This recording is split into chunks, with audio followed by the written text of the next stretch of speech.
godinama propasti bijelih Hrvata na području Krakova, Moravske, Šleske i Libica.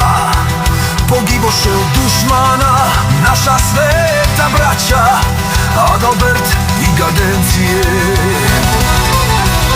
U današnjoj Hrvatskoj nitko za njih ne zna, povijest ih naša malo spominje, kao nisu bili naše loze diga, ponos naše bijele Hrvatske.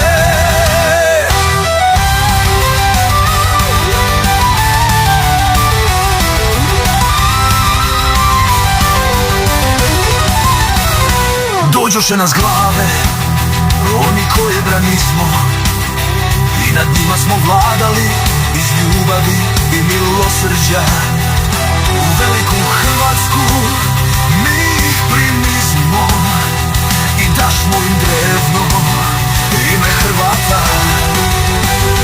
I rano Hrvati od roda Alana slavnom boju na Eraksu spasiše Slavene od crnogorskog jarma, samo da nas Slaveni pobiju.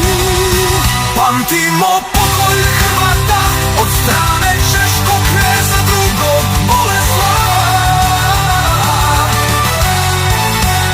Preko noći Česi pobiše Hrvate, Nebezeticu čau Libicama. Krv je tekla do koljena nogu i ljepila se lice izdajca. Boleslavu Gospod udjeli nagradu, možda ni uda, umre u mukama.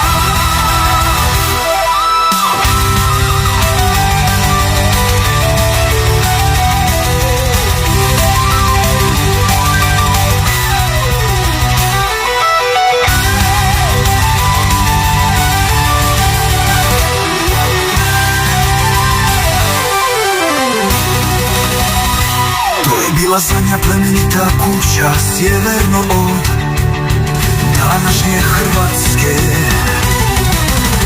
Rođaci sa kućom Premislovića